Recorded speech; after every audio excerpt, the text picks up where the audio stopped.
4, 5, clap. This is episode 11?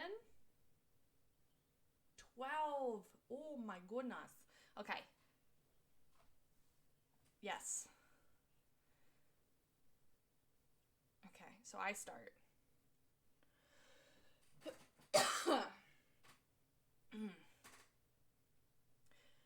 Welcome, listeners, to Briefcase Crimes. I'm Hannah, and I'm full of terrifying facts about horrific events. Elizabeth. It feels like just yesterday we were recording an on-the-fly Briefcase Cryptids episode. But we are back at it again, back at Krispy Kreme, and we are talking about, we're right back in our, oh, it's from a Vine. There's a Vine where it's this guy and he's like back at it again at Krispy Kreme, and then he does like a back handspring and kicks the light off the wall. It makes me cringe every time, but I do find myself in my daily life saying back at it again at Krispy Kreme. Anyway, but we are back in our bread and butter, our true crime, and this week is quite the case.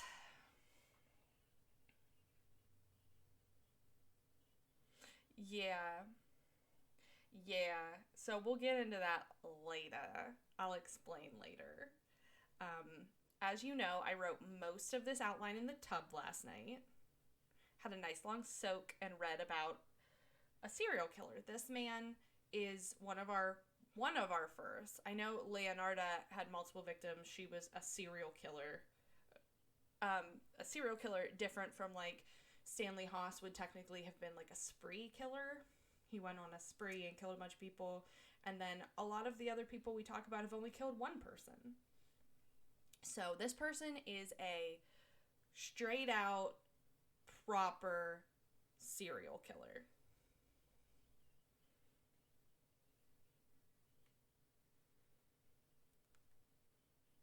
Right?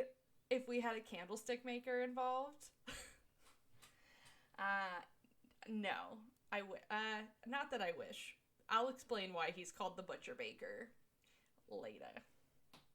So, we're gonna start our story. This is, okay, so backing up a little bit. This is also a case that is the latest in time that we have ever covered. Yes. So it's not like 2014, but it's pre-90s, but we are going to be in the 80s.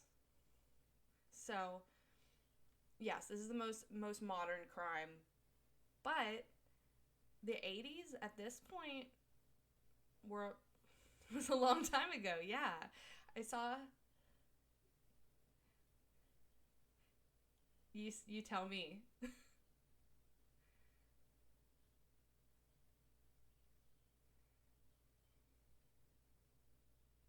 Mm. Um, no, actually.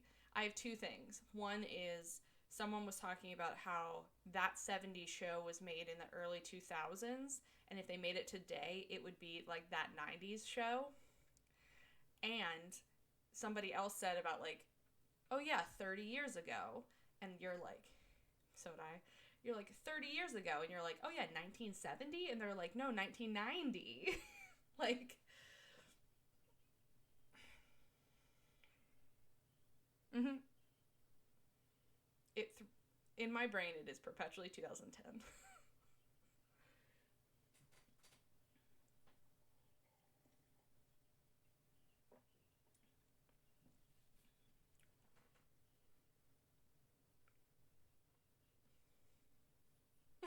Exactly.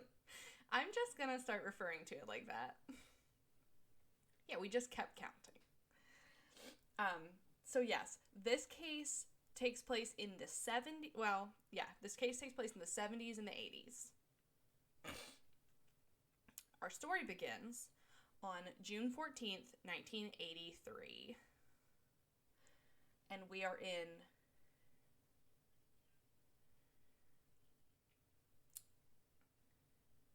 My parents got married in 84. I was going to say, my parents are in junior year in high school.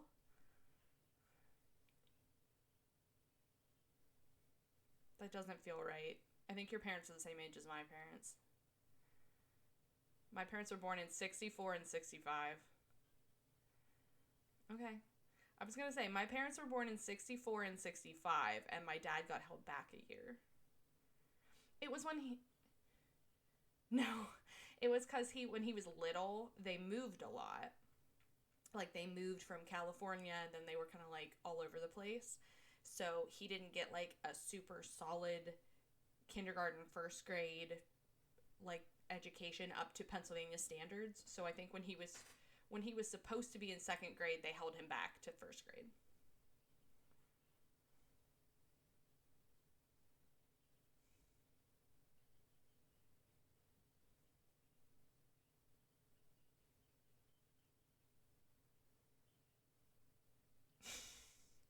Well, it was like how Kyle and I like to say about your mom.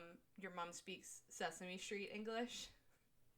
Like, that's what we were saying about C as in cookie. Yeah. Okay. My mom was in September and my dad is in November. But they're 2 different years.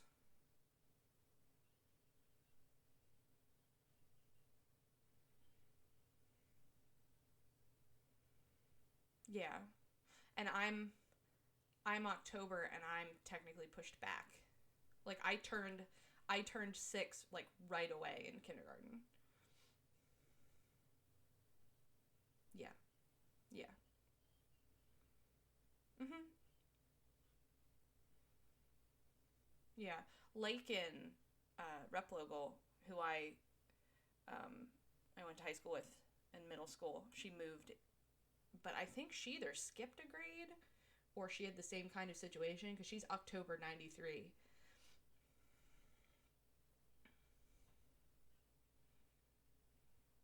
Mhm.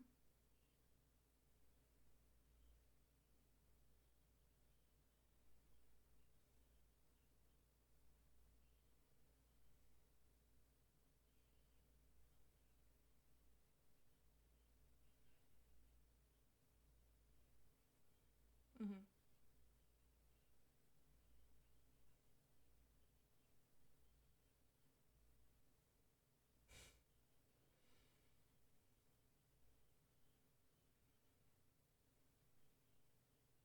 Mhm. Yeah, I had something I had something similar where Crystal was in gifted enrichment. So then when I started kindergarten, they were like, we should also test her and see if she's ready for gifted enrichment. So I also just like zipped into gifted real soon.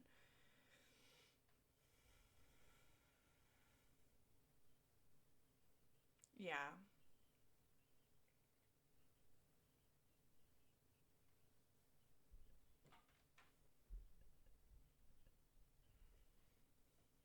Yeah.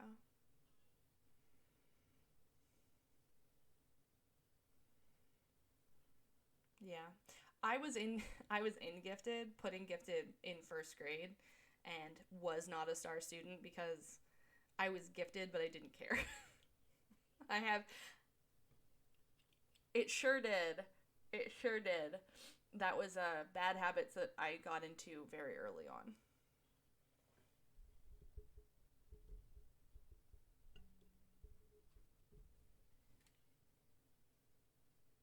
Mhm.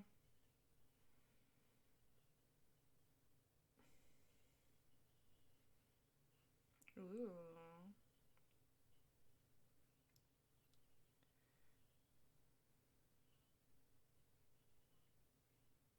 And you got held back.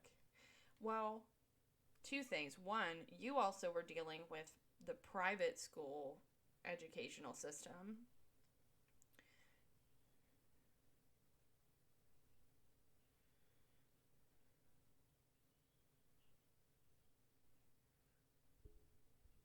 Yeah. Yeah. Oh, and the second thing I was gonna say is, my sister is an elementary school teacher, and she said that they are actually trying to discourage teachers from holding kids back.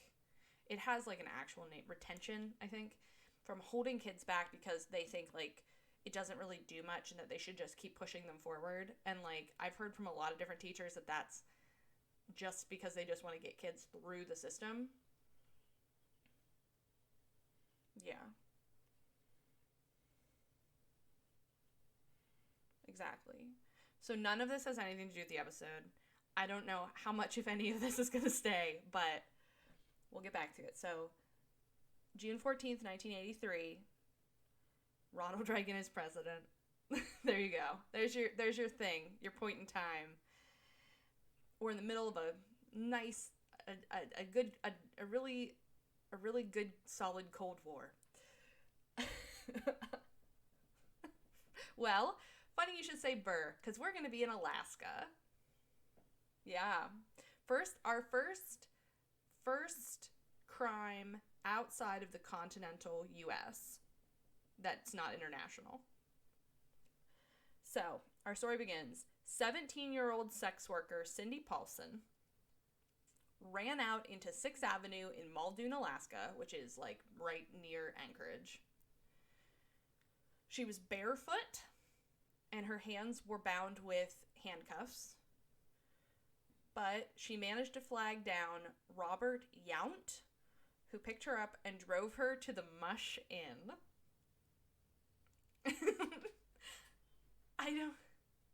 I don't know if it has something to do with like sled dogs, but like, yeah, I was like, the Mush Inn? Ew. It does sound wet. It sounds like yucky. It's just not the kind of like, you want to go have a romantic evening at the Mush Inn? No, thanks. This was like during the day too. This was in the morning. So Yount was driving to work. And so he took her to the Mush Inn. She like ran out of the car immediately and into the motel office. And Yount was just like, guess I'll go to work.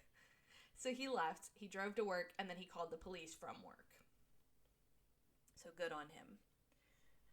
Paulson, like, begged the clerk, let me phone my boyfriend. Let me call my boyfriend. He is at the Big Timber Motel. It is. I don't know if the Mush Inn was a motel. It's an inn.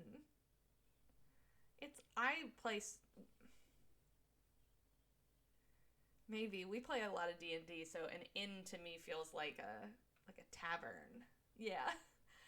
But when police arrived at the Mush Inn, I just can't take that name seriously. They were informed by the clerk that Paulson had taken a cab to the Big Timber Motel. So the police are like, now we gotta track this lady down. So they go there, they find her in room 110. She is still handcuffed, still barefoot. And they're like, okay, we can take you to this station. I don't know where her boyfriend was or what was going on there. It's not mentioned. It doesn't matter. It's irrelevant.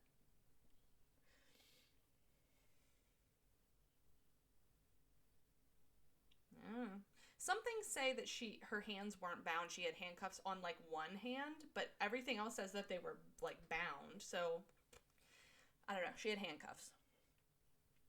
So when they got to the station, she gave a description. And she told police that a man had paid her $200 to perform oral sex. Then, when she had I know. I did inflation for another thing, but let me do it for that actually too. I know. I really hated reading about these. I hated reading this from different sources because, so that was $522, right?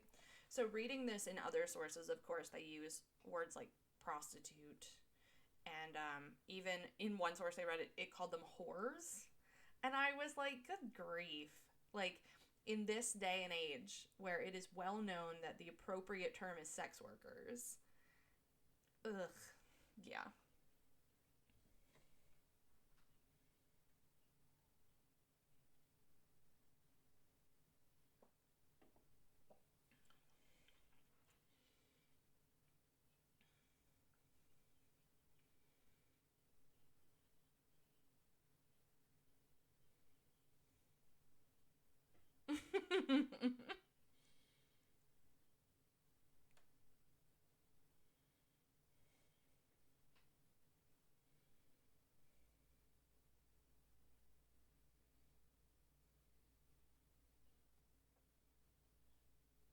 Of course.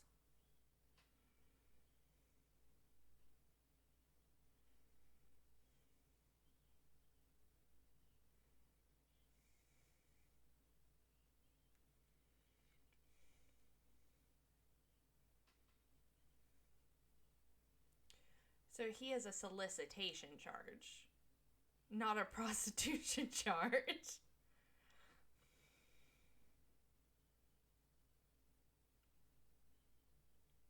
Mm-hmm.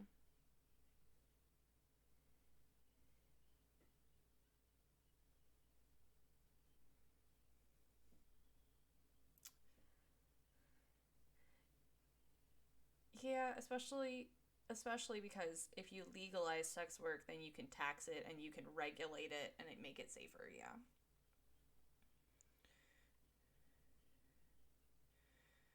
Well, it's the idea that if you make a law, it's just not going to happen, and it's like it is going to happen, but it's just not going to be safe.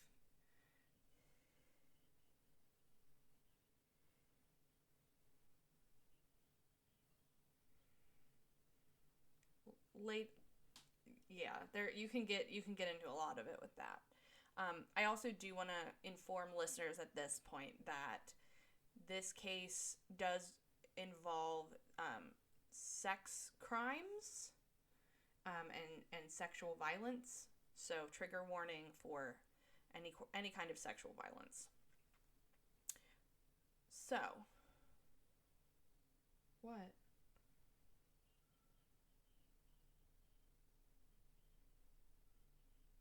Boo.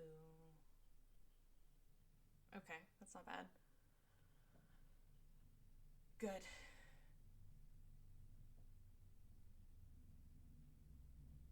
I'm hearing a big noise, like it might be thunder or no. It's like thunder or a truck. It might be the train. I don't know. I hear a noise. So, he offered her basically $500 to perform oral sex. She got into his car and he pulled a gun on her. Very. Then he took her to his house. He tortured and raped her repeatedly and then chained her by the neck to a post in his basement and went to sleep. Yeah. This guy sucks. Like, I'm gonna say something controversial yet brave. This guy sucks. Just right off the bat, this guy sucks. Yeah.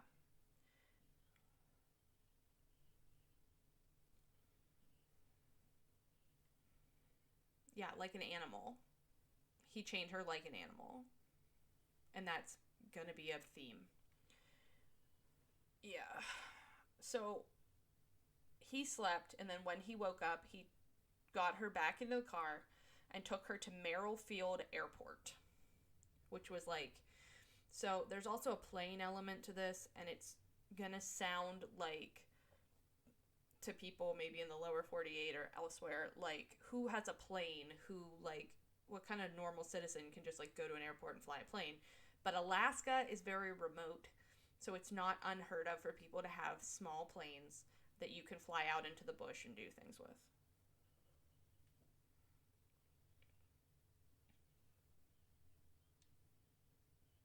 Mm-hmm. Yeah, but like,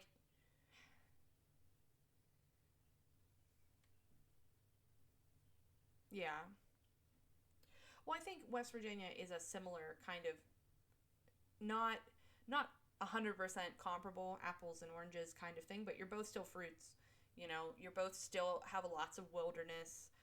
There, like we talked about with the Flatwoods Monster, if you haven't listened to the Briefcase Cryptids first episode, um, it's there's yeah, it's not a new podcast. It's just our mini episode, but there's a lot of places that you can go where nobody's around and they're hard to get to. So this guy had a plane, this guy that had kidnapped and raped her. So he took her to the Merrifield airport, and while he was loading bags into his plane, she took the opportunity.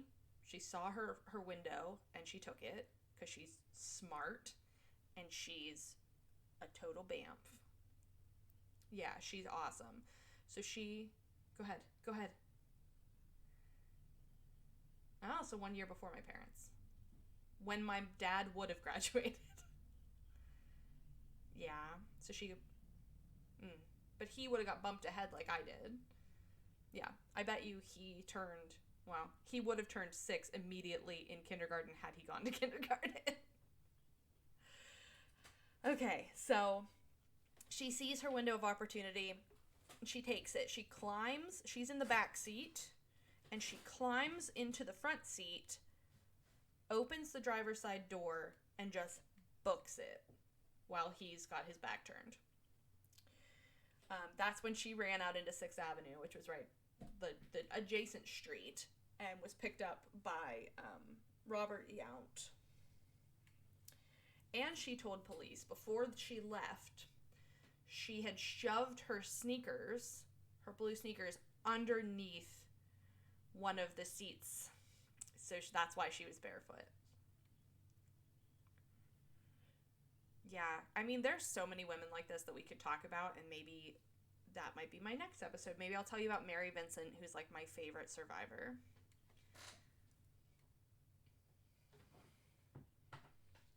Street smarts. We need JJ Bittenbinder. So police look at this this description that she's given and all of that, and it points them in the direction of a man named Robert Hansen. First slide.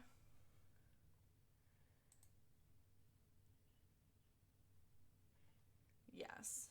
So we're going to go, as we often do, back in time.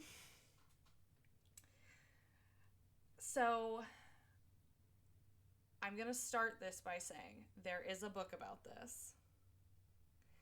It is called Fair Game by Bernard DeClaws. I'll put the link to it in the brief.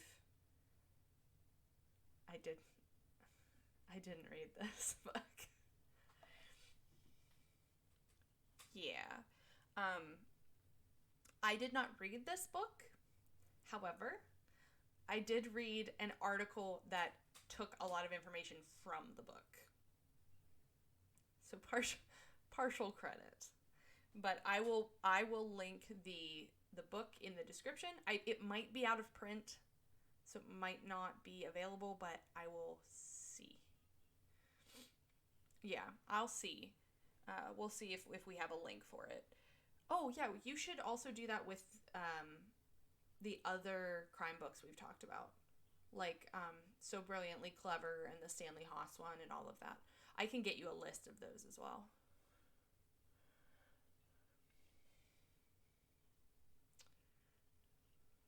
Ugh, Peggy. She's going to be an expert. I was going to say she's probably the person who commented on our YouTube and was like, just read the book. Peggy heckling us on YouTube.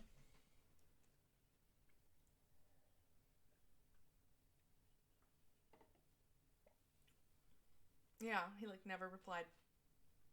Anyway, back to his name is Bernard, spelled like Bernard, and his last name is DeClaws, so DuClos.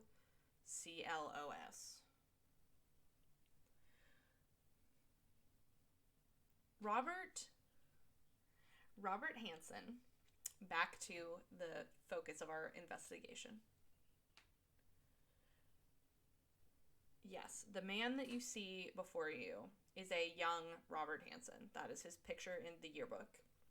He was born in Pocahontas, Idaho in 1940 to parents Christian. Let me say that again. I don't know why I said it like that. His parents' names were Christian and Edna, And at least Christian, I'm not sure about Edna, but Christian was a Danish immigrant. He was also a baker. He owned a Christian was a baker. He owned a bakery. He was a Danish baker. Danishes are actually Austrian. I've said that so quickly that you know that's knowledge I've just been waiting to share. Yeah, Danishes aren't from Denmark, surprisingly. I know. So his father was described as being really domineering, and the two had a really troubled relationship. Robert worked like long hours in the bakery. He spent a lot of time there. Robert was also unpopular in high school. Same. Like, there's a lot of things in this case that are just like, yeah, but that doesn't mean you have to kill people. So, he was unpopular in high school. He was skinny. He was described as being painfully shy. And he also had a severe case of acne that would cause permanent scarring into later life. That does suck.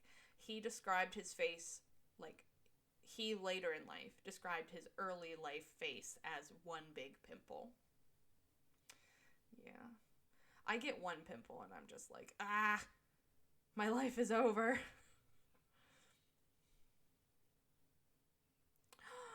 Oh. See, I was not like part of the popular crowd, but I don't think I ever got like openly made fun of by people.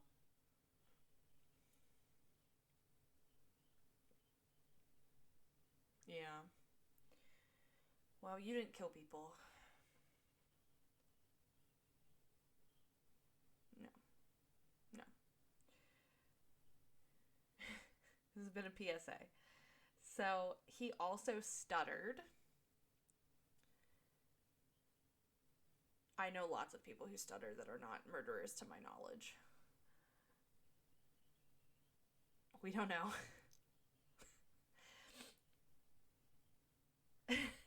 He also, as was so often the case, because he would have been going to school in, the mid 40s to late 50s,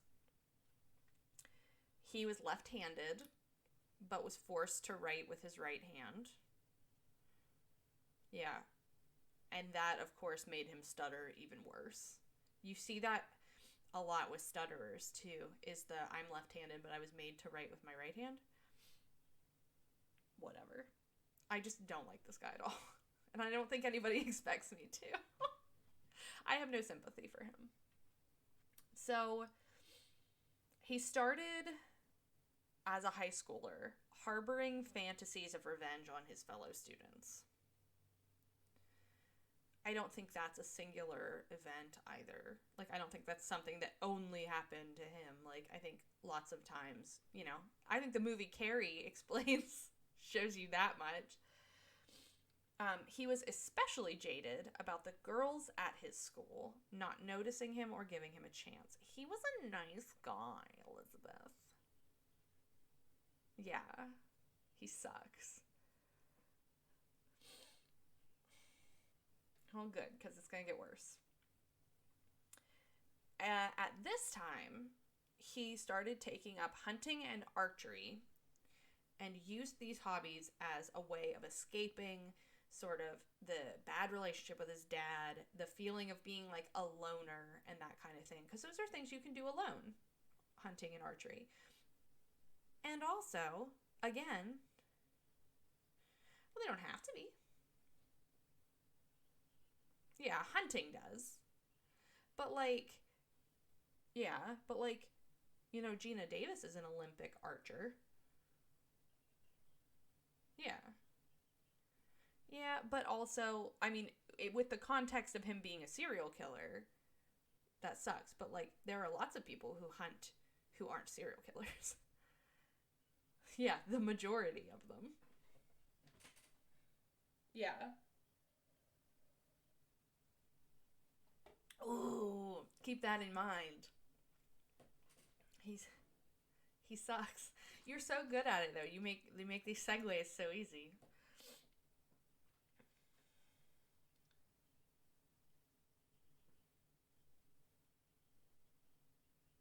Mhm. Yeah. Yeah.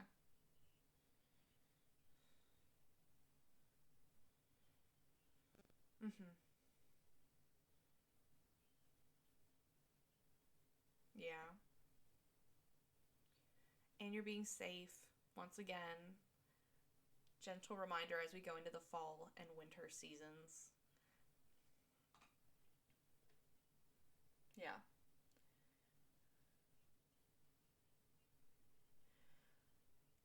I don't know. I just know your local laws, be smart and safe. Guns are not toys.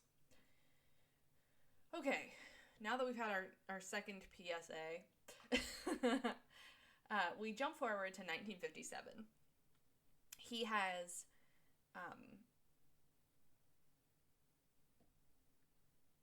graduated. He has graduated from high school. He enlisted in the Army Reserve. That was his next move. Excuse me. Yeah, he keeps just getting worse. Like, the path he's following is getting worse when you know where he ends up.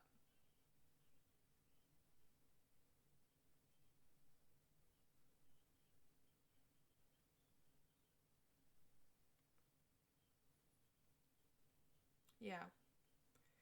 We're technically a military household.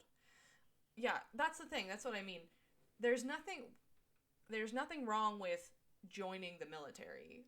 But when we know that you turn out to be a serial killer, we're seeing everything click together to be yucky. Yeah. Please do. While you do this, I'm going to add a picture to our slides real quick.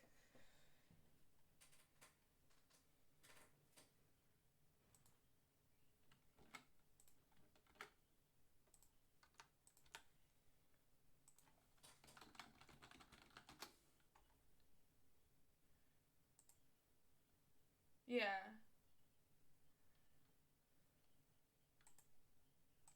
Yeah.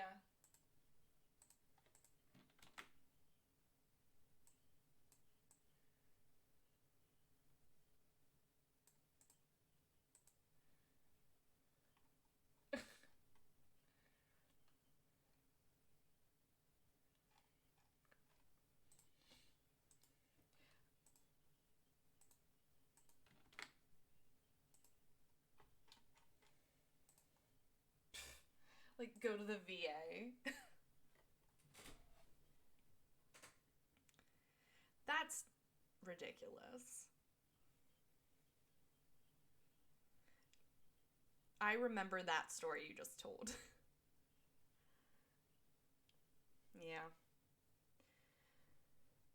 So, refresh your slides real quick so that that last one I just added pops in. So you can get to it later.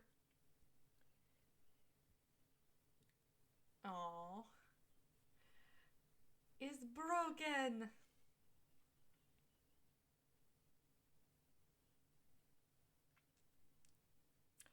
So he spent 1 year in the Army Reserve. So the Army Reserve being you're like on standby. You're not like an active duty army min kind of thing. And then he was discharged. I so here's the thing. I wrote find out why. I never found out why. I think he just served his contract. Like you sign up for a length of time with the military. You don't just like sign up and you're like, I'm here until I'm not. Like I think Ryan's was like 6 years. Rise was 6 years because he did the nuke program. So he had to have time in there to learn how to like take care of the reactors and run them and stuff. Like he had to learn it. You have to go to school, like nuke school, to learn how to do it. So I think he just. I'm gonna assume he served his contract.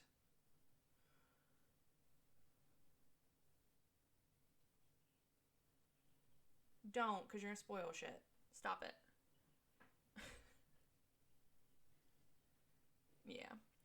So after that, he still worked in the bakery, like during all of this. But after that, he worked as an assistant drill instructor at the police academy in Pocahontas, Idaho. This is not going to stay in because it just doesn't matter. But my, I wrote for myself in parentheses. He worked as an assistant drill instructor at the police academy. Parentheses, barf.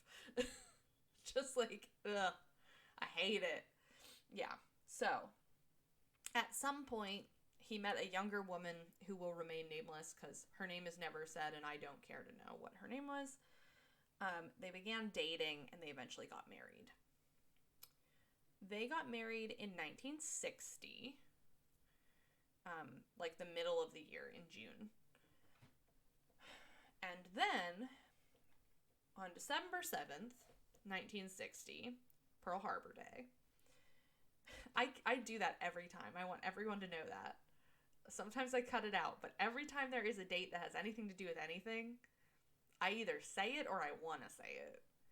Because, like, June 14th is Flag Day, and, like, that's the day Cindy Paulson escaped. It's full of things. I can't help it. It's always if I see it. See, we're recording on your birthday, and I'm really tempted to find a thing that happened on your birthday.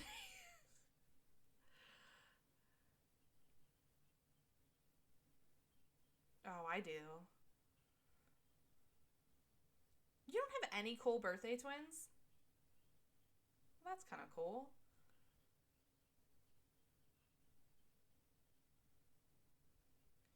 Yeah, I have birthday twins.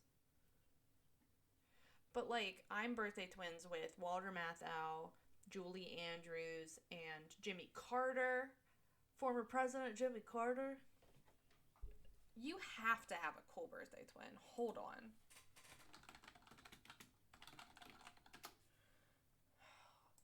I think you have a cool one that you just don't know. Like, David Schwimmer, Ross from Friends. That's not cool, but it's there. Hannah Hart.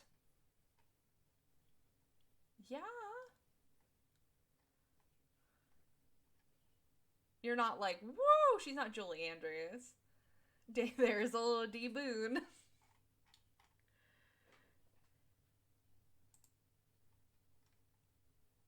Yeah. Sorry, we interrupt this program to bring you Let's Find Liz a Cool Birthday Twin.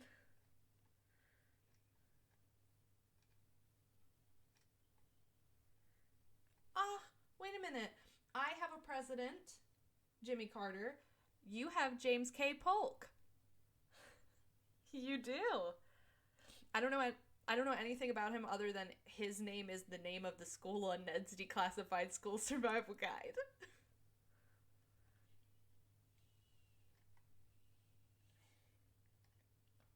Of course.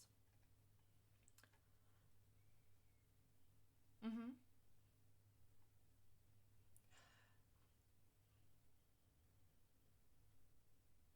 How about this then? You also have President Warren G. Harding. I don't either. You have two presidents though. Uh, being before Hoover.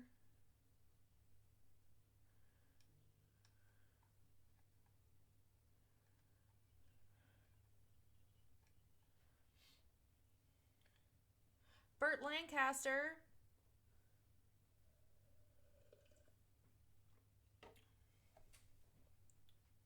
Okay, you know the movie scene? This has nothing to do with Warren G. Hardy, but it is Burt Lancaster.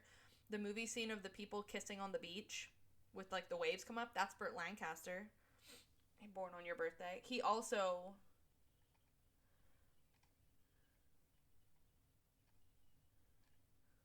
Yes.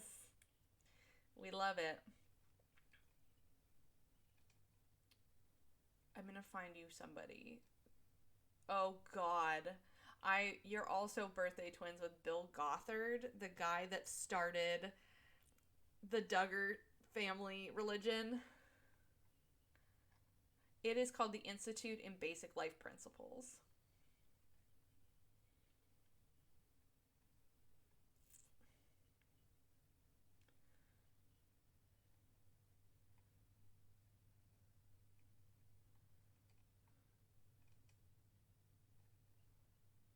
Ugh. I hate it. Well, you're birthday twins. Again, this may or may not stay. I don't know or care. I'm just. I don't care. I'm just having fun. I will find you someone. We're getting. There's your David Schwimmer. Oh, you got 2 pages, my girl. Well, they're all just Nelly, American rapper. Yeah, but it's not. Again, it's hard because the bar has been set at Julie Andrews. You've got. Well, apparently that's it. I mean, if you care, there's a lot of other ones like Hannah Öberg, Swedish biathlete, Olympic gold medalist, and David Schwimmer from Friends. And he was in Band of Brothers too. Anyway, where are we at? December 7th, a date that will live in infamy.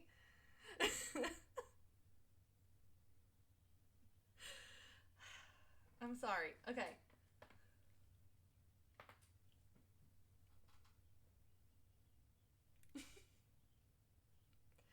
I've been having a great day today.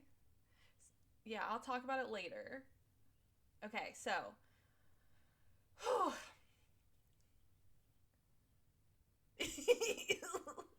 yeah, I'm assuming a bunch of stuff's gonna get cut out, but I do want to point out here, I don't know where this will be in the edit, but for everyone to know, behind the scenes, we have been recording for 40 minutes, and we are on slide 1. So we've had several tangents that have definitely been cut.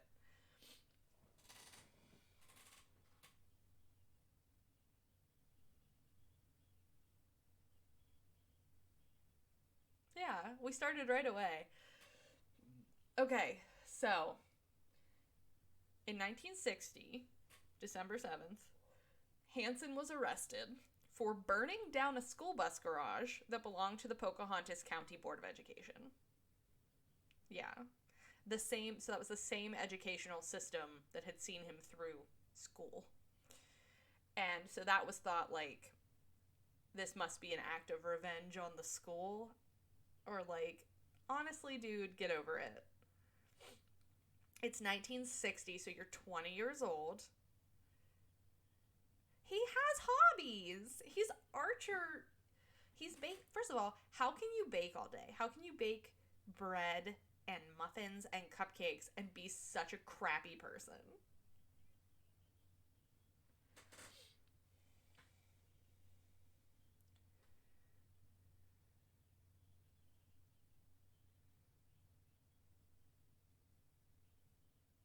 And go is assistant drill instruct for like police officers. Yeah, but like, dude, take out all this revenge and this violence. Just go punch some bread. Yeah, you suck. Whew. So, he had also forced a teen who worked at the bakery with him to help him commit arson. And then the teenager was like, okay, I guess, because I'm being forced. And then afterward, he went to the police and told them everything.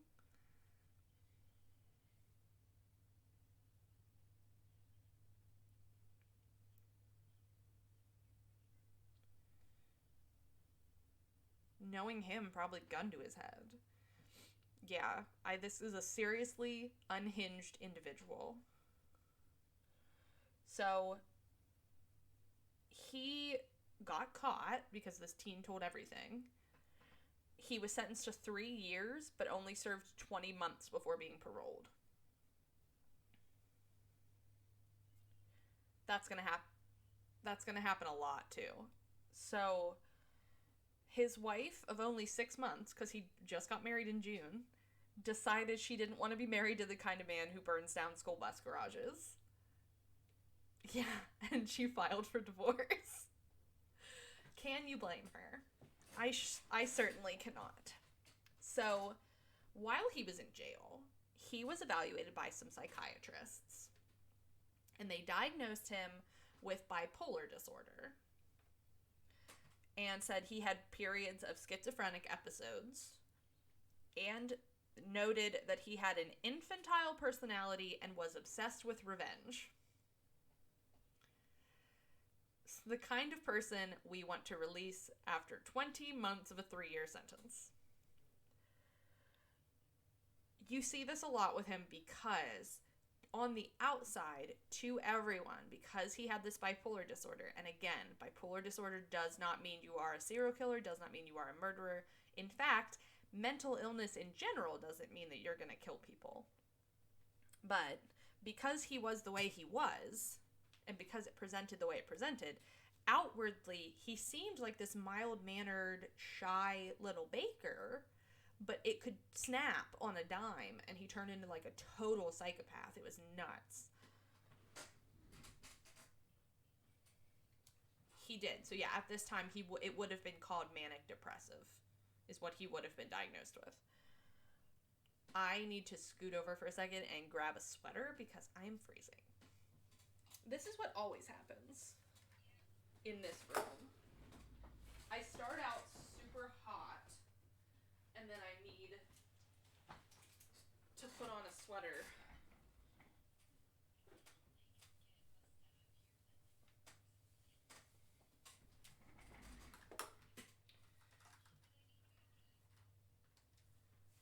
Okay, I heard you wanted to do a setup, but I didn't hear what it was.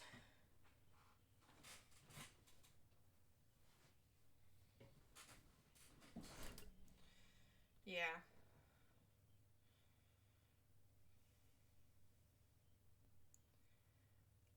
I desperately want to build an L-shaped desk, but Ryan is not convinced. Okay, so let's keep moving. So he gets released and he marries again, like, within months. He's on to a new wife. Just whatever. I have your slides in the wrong order, but we'll be moving on to another slide here soon. I will. So, in 1967, he and his new wife and children, they had 2 children together, moved to Alaska.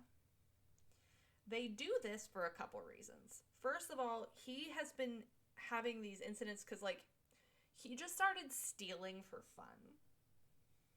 Like, because he needed another hobby. Something. Embroidery, needlepoint, latch hook. Here's another slight tangent. Ryan was really depressed a little bit ago because he felt like he didn't have any hobbies. Because being in the Navy and then getting out and working in the wind energy field, I'm not going to say the company he worked for, but he worked in the wind energy field, and he worked really long hours. So with the Navy and the wind energy field, it was like his hobby was his job. Well, now that he's at a different company doing something else, he feels like he doesn't have any hobbies. He, like, never had time. So I was talking to my grandma about this, and my grandma starts pointing out, like throwing out hobbies that he might enjoy, but it's my grandma. So at one point she's like, would he hook a rug? Would he like hooking a rug? And I'm like, Graham, what?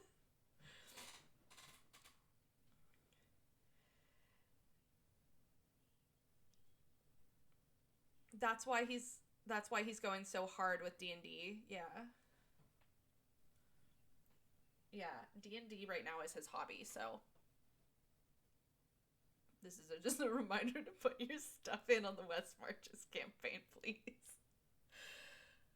Okay, so they moved to Alaska because he starts stealing for fun. And I guess the things he was stealing were, like, little, or it wasn't that big of a thing because people aren't pressing charges. He's just, like, kind of getting into little trouble. He's not going to prison or anything. But they moved to Alaska. They were like, let's move. Let's get a new start. Let's go do that. And he finds that Alaska is the perfect place for him to start really honing his skills as a hunter. If you go to slide number 4, so skip the next slide and go to slide number 4. He's hunting, and his big thing was, having trophies. He had a lot of things mounted. He had a lot of taxidermy. And I love taxidermy. I can't help it.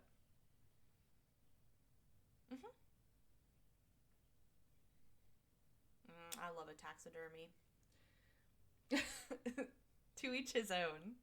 I know you're not. Listen, if you're gonna start judging me now,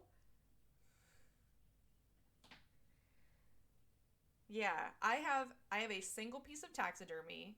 It is a deer that my grandfather shot in the 70s. When he took my uncle hunting for one of the first times ever, and my uncle was taking forever and said he just saw the deer drop and heard a gunshot because Pap just shot it. And so he got it mounted because it's a nice deer. And it always hung at my grandma's house. So then when she moved, nobody wanted it. And I couldn't figure out why, because it was such a staple of my childhood. And so I took it. And now it hangs in a weird part of our house that if you don't know it's there, you realize it only coming back. Yeah. Alex says when he comes down, he boops its nose. He said it's in Notre Dame when they slap the thing. I don't remember what they slap, but there's a thing in the locker room that they hit. So he's like, when I come down the steps, I just boop it on the nose.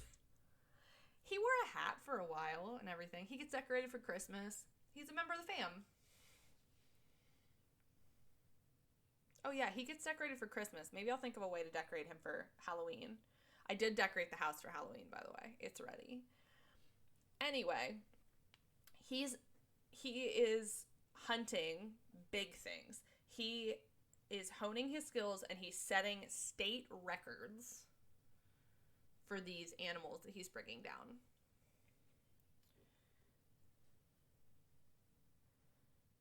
I mean, here he's got some sort of a goat in both pictures. You can eat goat meat. I'm gonna assume. I don't know. I can't give you a real answer. I'm sorry I don't have all the answers, Elizabeth. Go ahead.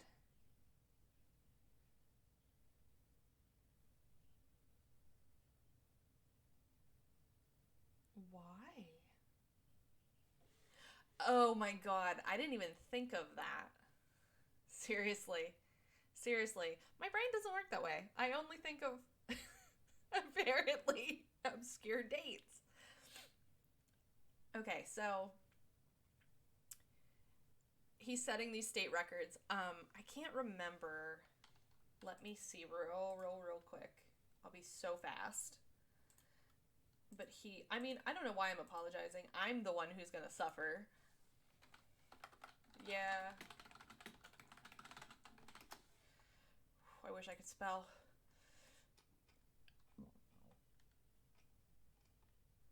Whatever. I don't care. Hazel, I think, has joined us.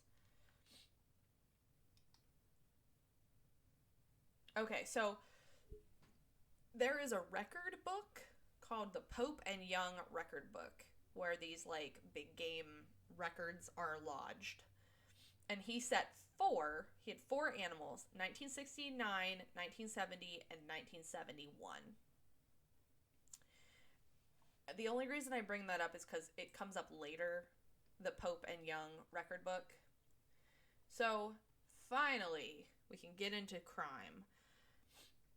It was around this time in 1971 that he began raping. Yes. Unfortunately, most of these rapes went unreported, as is the case still today. And when they were reported, there's Ryan. Oh, Hazel Grace. I just need her to chill and then I can continue.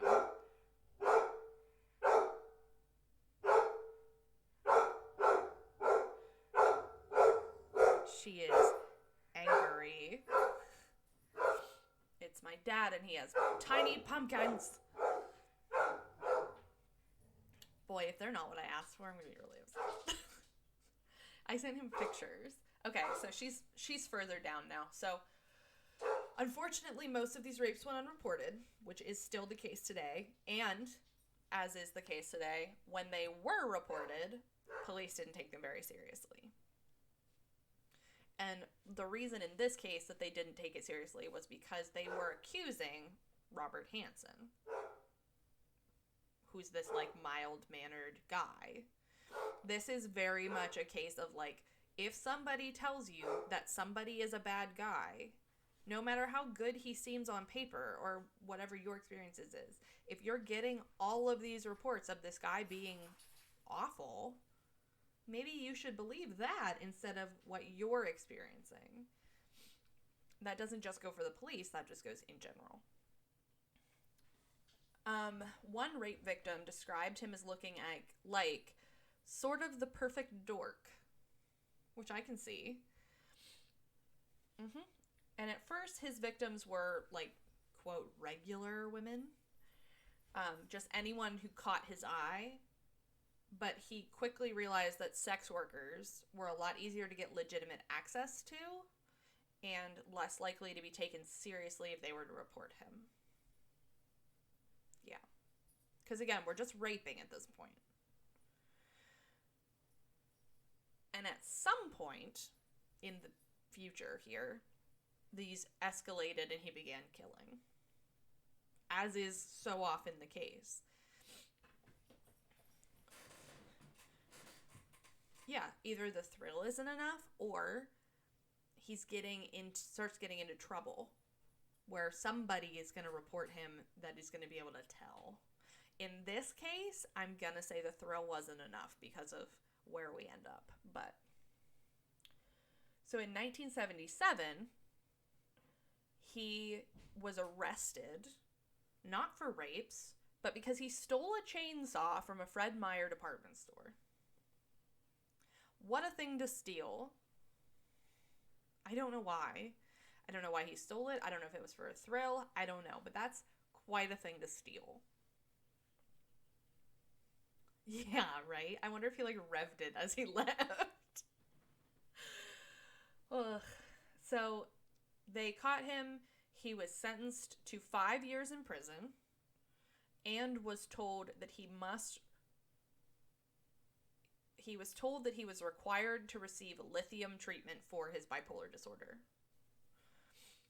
So, you need to start being medicated for this mental illness that you have.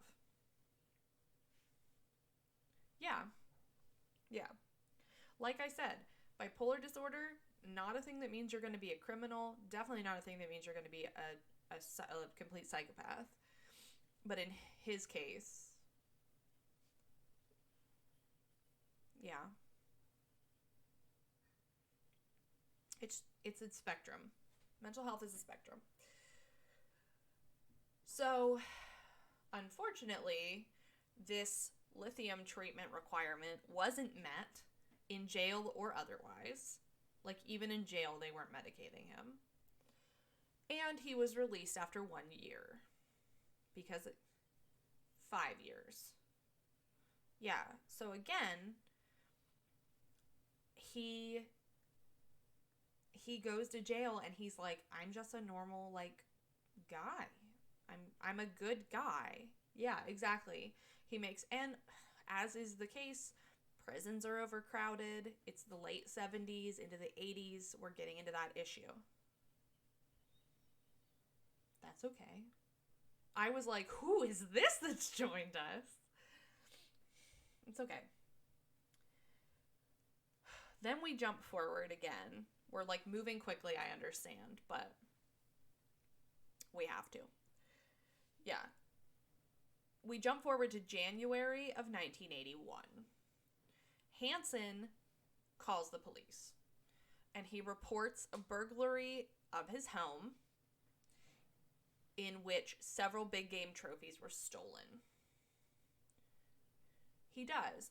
Here's the other thing. When I read that at first, I was like, they give out trophies for hunting? And then I was like, oh my gosh, it means taxidermy. I'm so dumb.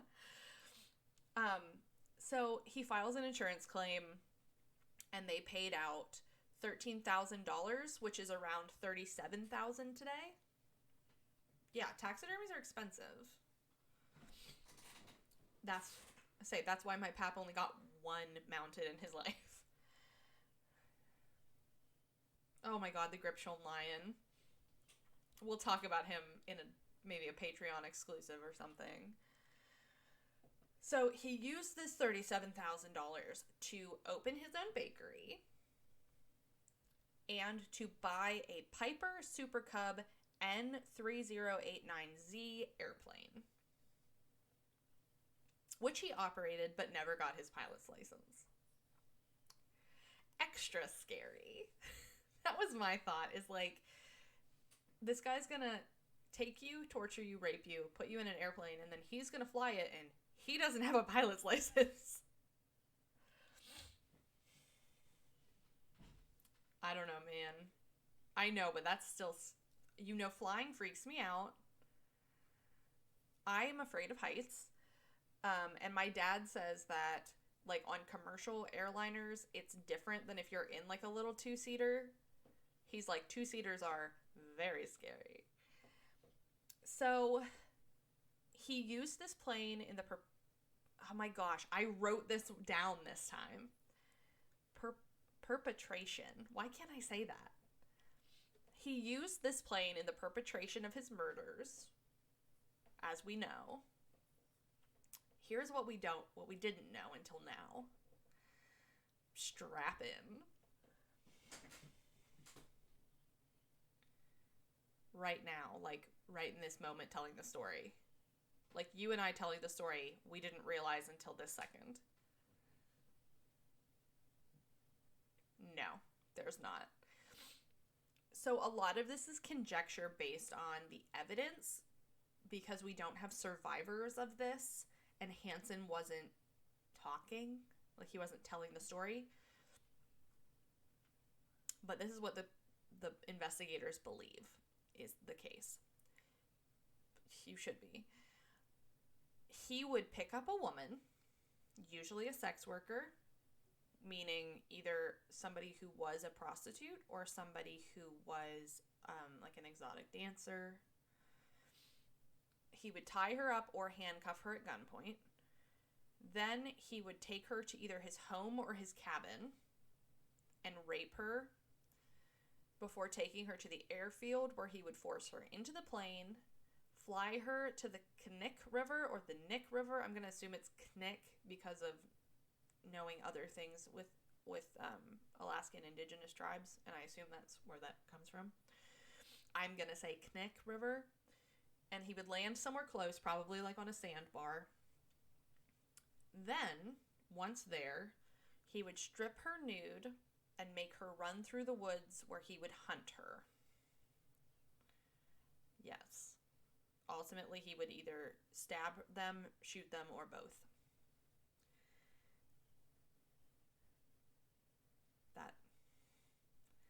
No.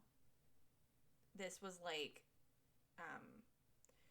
a lot of things refer to the short story, The Most Dangerous Game, where it's like a bored aristocrat tricks a big game hunter into a thing, and then he turns out to be the game that's being hunted. But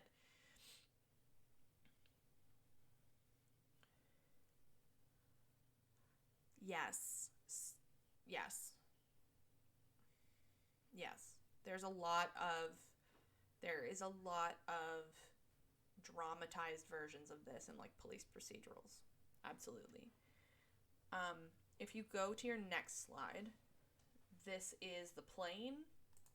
So it's him with his plane, and that's the plane on its own. So it was just a little plane. It wasn't like anything crazy. And the slide after that is his home on the left, and on the right is the basement of his home. So that's all of the little trophies, and that's where he would keep victims that he brought to his home. So that's where, like, Cindy Paulson would have been chained up by the neck there. Yeah. It's okay, I need a drink.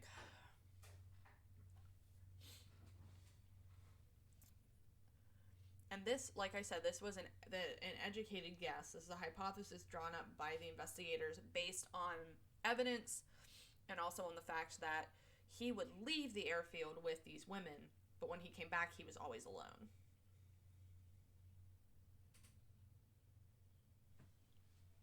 Yes. It is a Piper Super Cub, like a super baby, and it's N as in November 3089Z as in Zulu, C as in cookie. Yeah.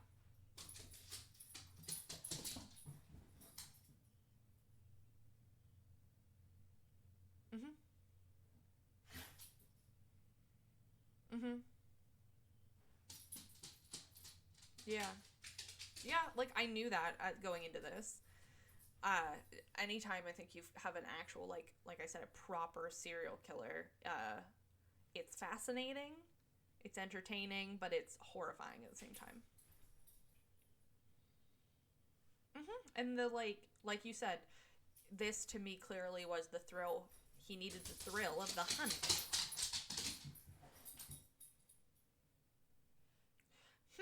Funny you should say that. You sure? You sure do. That'll come up later.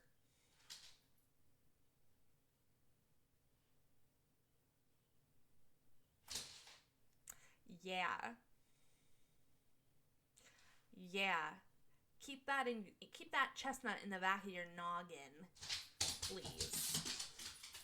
Detective Liz. I know. Like, couldn't I be good at like picking lottery numbers? Ugh. So, like other serial killers and big game hunters, he kept trophies from his victims, usually pieces of jewelry. This is not an Ed Gein situation. He is not taxidermying these women, thank the Lord. He would keep their jewelry sometimes, and he also kept an aviation chart, so like a map of the area, where he would mark little X's to signify where his victims were buried. Yeah. Helpful later. Yes. So we don't know where anybody is. Yeah, because he doesn't know. Exactly. So this brings us back to Cindy Paulson. There were allegedly a lot of issues internally with the Anchorage Police Department, the state troopers, and the DA's office at the time. Because, like I said, Cindy Paulson led them to Robert Hansen. Like, it wasn't like they didn't have him as a suspect. All of this stuff, all of this internal issues is apparently more detailed in the book Fair Game by Bernard Duclos that I didn't read. But apparently they had a lot of red tape. They hemmed and hawed about bringing Hansen in or searching his house. Like, it was all this stuff going on internally. But Detective Glenn Floth from the state troopers was on the case. He had begun investigating several bodies that had been found in the area. And we're going to go over the first 3 that were found. So at this point, you can go back to slide 3 with all those ladies, because now is the time. So the first woman, we're going to, like I said, we're going to talk about 3 ladies that were found. The first body was found on July 21st, 1980. She was in a shallow grave around some power lines, and she was found by some construction workers. And her remains were skeletal, but included the following pieces of evidence. So this is going to be kind of a list, but I will explain. I'm just read through them. She wore, this comes directly from Wikipedia, by the way. They have a very good article about this woman. She wore several articles of clothing, including a knitted sleeveless shirt, a leather coat containing matches in a pocket, and knee-high boots. She was also wearing several pieces of jewelry, an apparently handmade metal bracelet containing 3 turquoise stones, which you can see on your slide, a copper necklace containing shell beads, a pendant heart, a metal wristwatch consisting of circular links with a brown watch face, a ring carved from shell, metal, earrings. They believe she was mostly white, but may have had a degree of Native American heritage, and her hair color ranged from light brown to strawberry blonde. So because she was found around the town, the area of Eklutna, and still is a Jane Doe, she has never been identified to this day. She was called Eklutna Annie by investigators, and that is the picture that you see, the 2 different sketches there next to the jewelry. She is also the middle picture, the top middle picture in that bunch of women. That's the, like, yes, that's like a statue version, like a bust. They always are, but I think they did a good job with the drawings, because that looks like the same person in both, for sure. Yeah, and of course in the first one, you can see they included her jewelry as well. So like I said, to this day, they have no idea who this woman is. I'm sure her DNA is somewhere in a database, and hopefully someday we can find out who she is, because that's absolutely horrible that she has been a Jane Doe since the 80s. Yeah, that's rough. The second woman they found were the remains of Joanna Messina.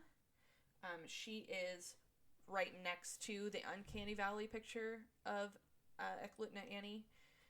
She was found in a gravel pit near Seward, Alaska. And the third woman that they found was in 1982, the woman who is below Joanna Messina in that picture. Her name was Sherry Morrow. She was 23, and she was in a shallow grave near the Knik River.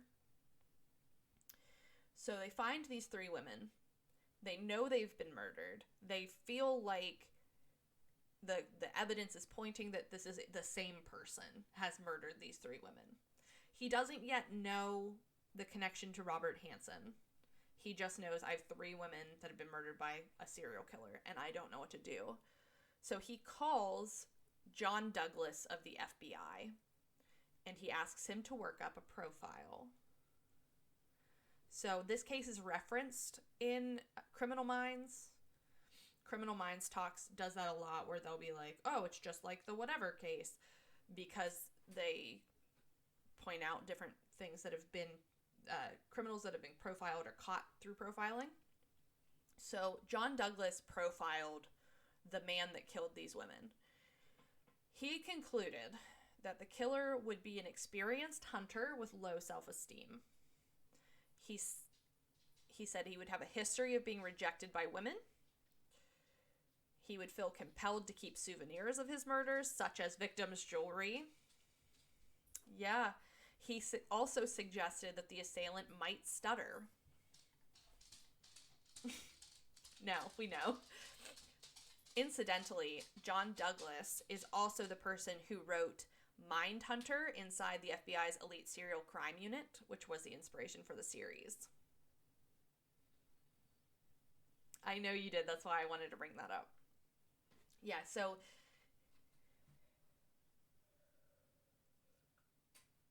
yeah, the book version is like, it's him and another profiler, and it's their experience. So they turned it into the series, or it was inspired of the series. So Jonathan Groff's character and the other man whose name I don't remember, they're like stand-ins for guys like John Douglas.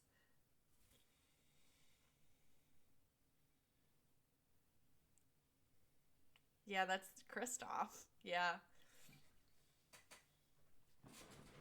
Yeah, it's King George himself. Also, if you're interested in that, there is another book by Robert Ressler, spelled Ressler. He was also a criminal profiler, and his book is called...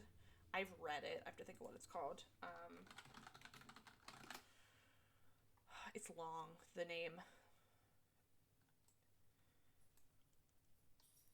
Whoever Fights Monsters.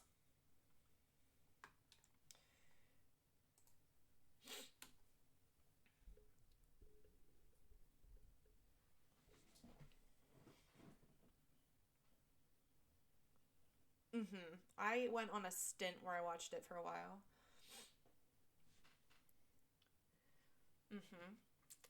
So, based on this profile, which we have determined to be absolutely on the, hitting the nail directly on the head, Flo worked Flo Floth worked off of that profile and sorry, Floth worked off of the profile, but he also had found out about Cindy Paulson's testimony of this guy that had abducted and raped her.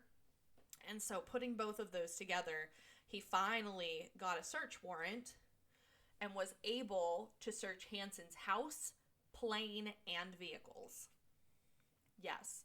And that was done on October 27th, 1983. So the anniversary of that is tomorrow as we are recording.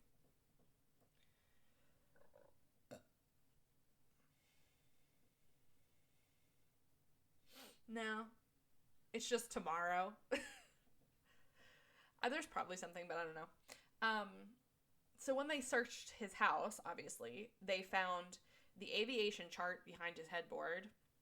They found a bunch of guns that, like, he didn't have registered or licensed to him. And they found a bunch of women's jewelry hidden in the house. Also, because I forgot to mention this, on that slide of all the ladies, the lady below the straight-haired picture of Eklutna Annie, that woman is Cindy Paulson. When they examined the aviation chart, 3 of the X's matched the burial sites of Eklutna Annie, Joanna Messina, and Sherry Morrow. So, they were like, this hidden map shows us exactly where 3 of these victims were buried. That's weird. That's suspicious. Yeah. So Hanson was arrested, and he denied having anything to do with the crimes as long as he possibly could. Yeah, we know. Yeah. And that's, like, the downfall of a lot of serial killers with the trophy thing, or, like, the wanting to remember where you buried people because you want to go back. Yeah, like, that's how you get caught, my guy. As they presented him with the evidence, though, because there was a lot of it that linked him directly to these bodies, he began to talk. And what he started doing was blaming his victims and trying to figure out how to justify his actions. Because he apparently didn't think he did anything wrong. Because he sucks big butts.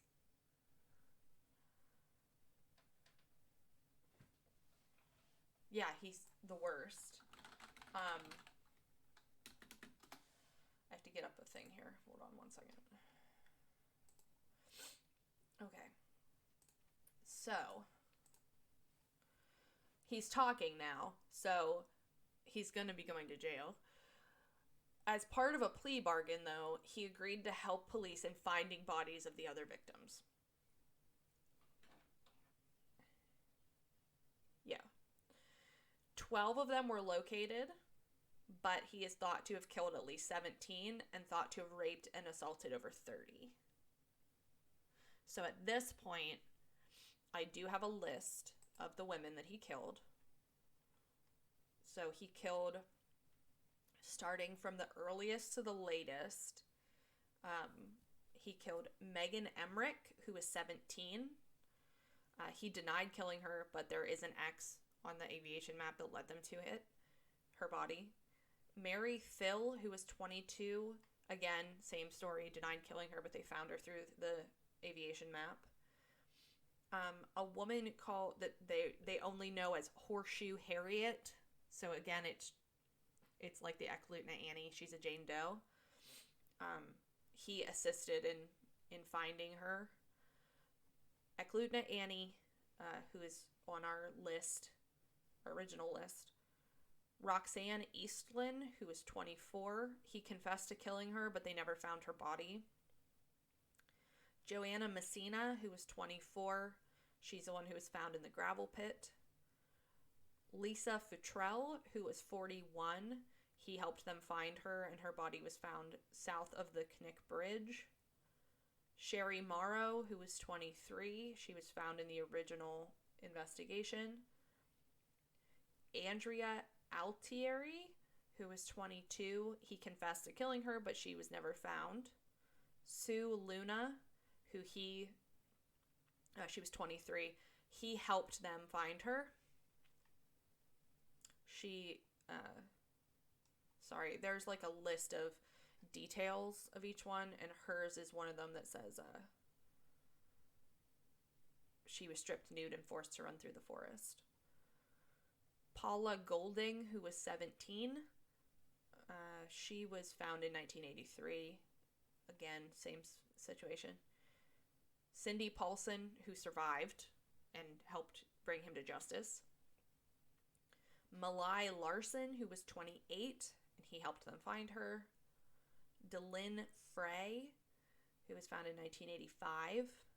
Her body was found by a pilot who was testing new tires on the sandbar of the river. Teresa Watson, who was helped by, who he helped find.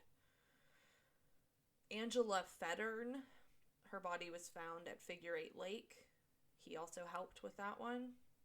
Tamara Tammy Peterson, he also helped find that one.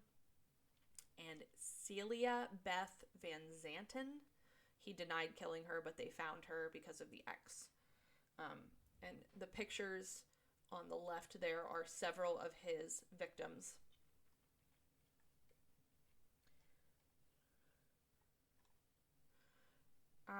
Kind of. Those were in order mostly of when they went missing, and when they think they were killed.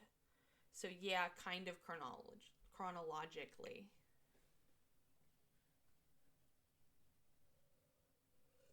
Mm-hmm.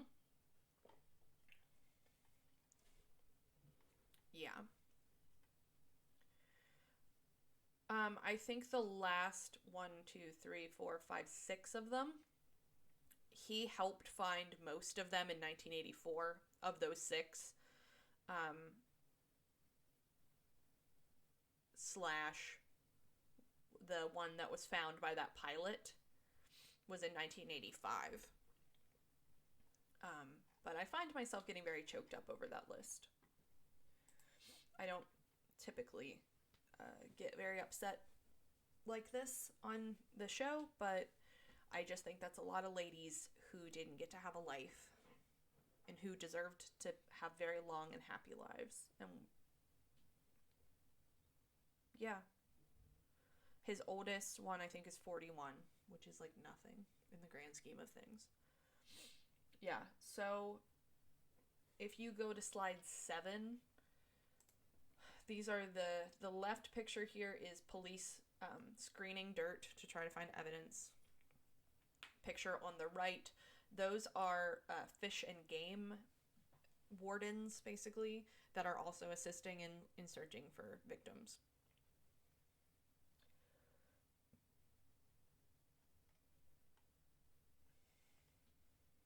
And then just zipping through here, slide number 8. The left is, I don't know if the left is his aviation chart, but it is an aviation chart that has the spots where he had marked the X's on it, and also the guns that were found in his house. So he was charged with assault, kidnapping, weapons offenses, theft, and insurance fraud, because he claimed that he found the trophies in the backyard later and just neglected to tell the insurance company, which is similar to Dolly Osterreich's story about the watch. I don't know about you, but if I accidentally committed insurance fraud... Exactly. Oh my god, I accidentally committed insurance fraud. I found it in my backyard. What do we do now? Yeah, ridiculous. So, he was also charged with murder, but he was only brought up on charges for Sherry Morrow, Joanna Messina, Eklutna Annie, and Paula Golding. I think it has to do with the amount of evidence that connects him directly to it. But again, we've talked about this before. You see this a lot too, where it's like, we saw it with Thomas Henry McMonagall, where we have enough evidence to put him away or have him killed, but that's still not, there's not justice for these other women who deserve justice and deserve to have their crimes atoned for.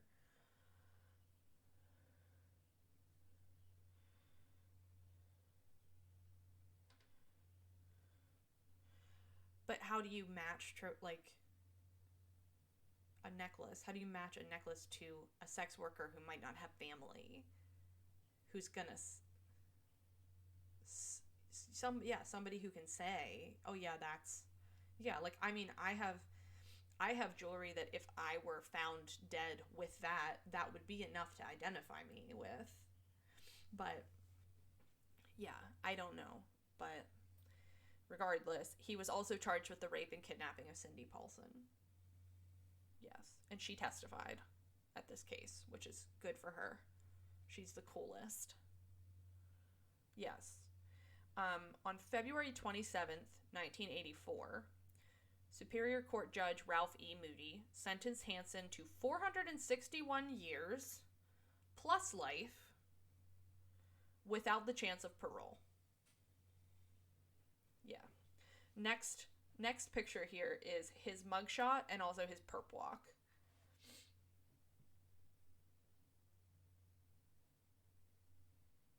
Just the freaking worst.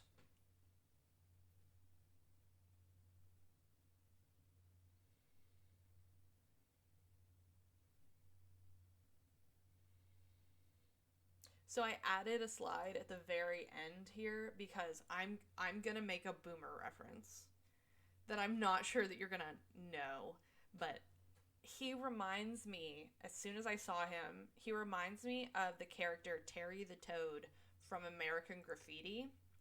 So if you go to the very last slide, I have put pictures of this character. And the character in the film, this guy, is a dork. Like, he is dweeby. He is the dork character. So it fits perfectly as well that these people just saw him and were like, oh yeah, he's a dork. Yeah. So you can either stay on this or go back to 9 or whatever, but he originally served his sentence in Lewisburg, Pennsylvania. Well, we didn't, because we sent him back. In 1988, we sent him back to Alaska. Get lost. And in 2014, so August 21st of 2014, he died of natural causes in prison. Good riddance. The next slide here. So this man on the right, and he's the same man on the left just later, that is Glenn Floth, the investigator who basically solved this case, the one who reached out to John Douglas. And also, that's his wife, Cheryl, who goes by Sherry. And that picture is right after she had a kidney transplant. A successful one. Flothe.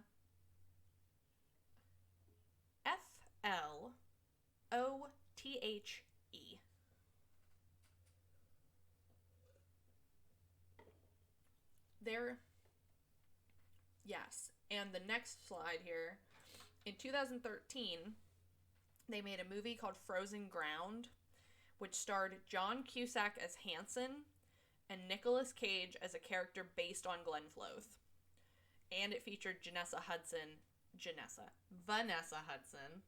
as Cindy Paulson. Vanessa Hudgens. Janessa Hudson. Who is that? My stage name, Janessa Hudson. No, okay. It featured Vanessa Hudgens as Cindy Paulson. And I will say, I didn't watch the film, but I did read an article written by Glenn Floth himself, or quoting Glenn Floth a lot, where apparently in the film, like I said, Nicolas Cage is not Glenn Floth. He is a character based on him. But in the film, Cindy, moves into their house and creates a lot of tension with him and his wife because it's Nicolas Cage and Janessa Hudson. And Glenn Floth wanted to make it very clear that that is not what happened, and that Cindy was a very helpful witness, and that Sherry really loved her, and they had a very good, everything was good. I just want to make that very clear because I don't want Cindy Paulson's name slandered. Well, even Vanessa Hudgens said that Cindy Paulson helped her prepare for the role. So I can't even imagine being Cindy Paulson and being like, wow, they just described me as a homewrecker. Good Lord. Yeah. And my final point here is that Hanson is thought to be the only serial killer, at least in the U.S., who transported live victims via airplane. Interesting tidbit.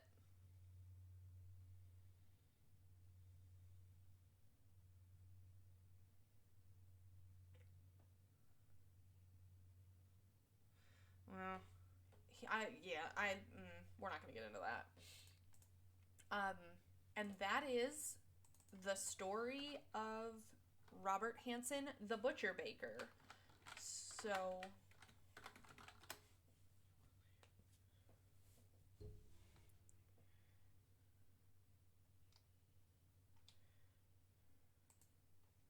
yeah. Yeah. It feels like a film. Or a short story. Yeah. And he was called the Butcher Baker because he was a baker who killed people. Had nothing to do with baking.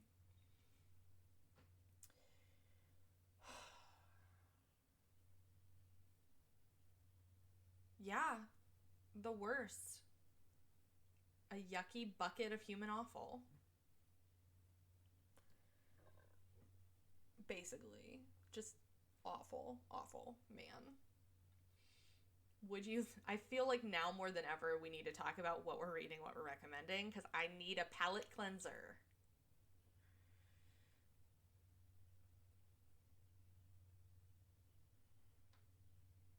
Well, you don't have to. Anyone who's seeking this out doesn't want something lighthearted anyway.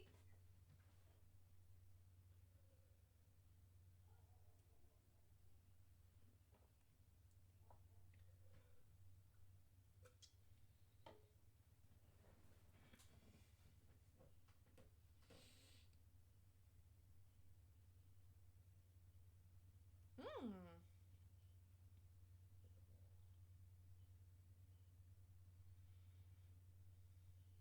Mm-hmm.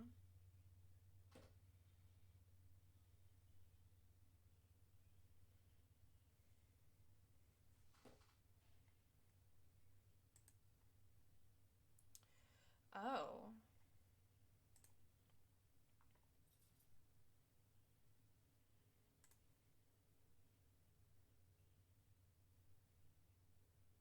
Mm-hmm.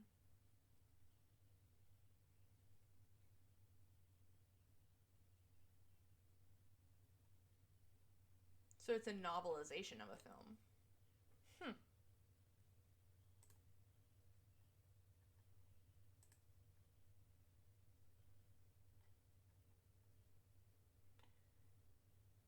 Okay.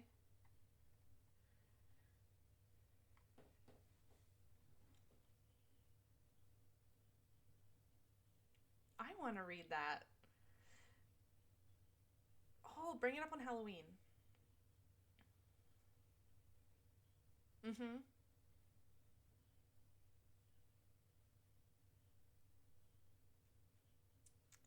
I love how many times you recommend a book and I'm like, I want to read that. Like, please do. I would love to read it. I am reading. I don't know if I'm recommending it yet because I haven't started reading it, but I just purchased it. And I was I'm going to probably cut this out, but to tell you this, I was going to purchase it on bookshop.org, but we were in the neighborhood of Barnes and Noble and I just scooped it up. I had a whole horrible experience doing it though, so I got my comeuppance. It was horrible. But I am reading Axiom's End by Lindsay Ellis.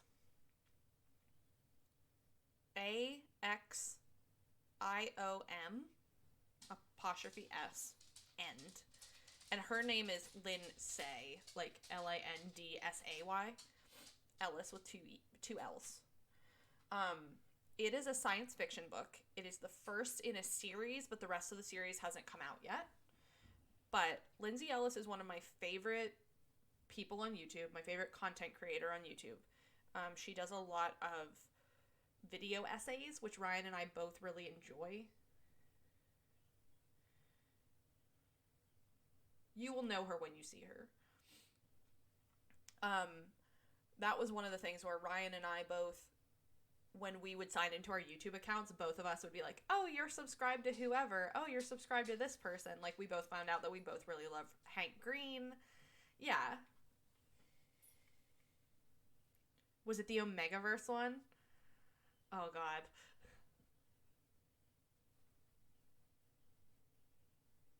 That's the Omegaverse one, the second one in that series.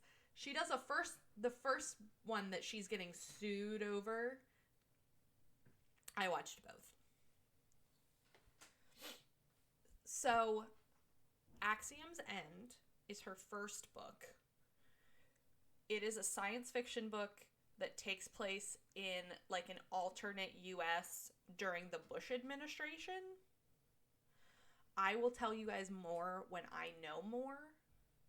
But I also promised that I would talk about the Midnight Library once I had finished it.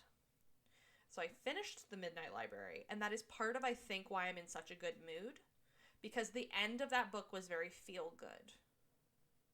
It was very, like, inspiring, heartwarming.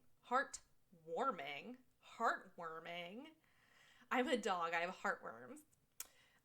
It was very heartwarming. It was a very good book. At times, I felt like it needed to move a little bit faster. And I think part of that was because it has these teensy tiny chapters. So to me, in my brain, that signals like, this is a long book. And it's not. They're tiny chapters. But there were times where I was like, okay, we get it. Like, let's go. I understand. But I would recommend it. I would recommend it to anybody who's, like I said before, there's a trigger warning here for suicide and for, like, first-person suicidal thoughts. I felt like they were very triggering, but if that's something that you can overcome or something that isn't a big deal to you, if you are somebody who struggles with mental health, if you're somebody even, like, I think anybody could read this book and come out of it feeling good, but I think it's a good one, especially for people who fall into depression. The main character has depression. It is a big part of the book, and I think that Matt Haig writes mental illness very well. So that is I'm going to recommend this week The Midnight Library, but I am reading Axiom's End. Maybe I'll recommend it later. Either way, they're both going up on bookshop.org. So if you want to purchase any of them, that's where they'll be. And that brings us to Elizabeth. Where can the people find us?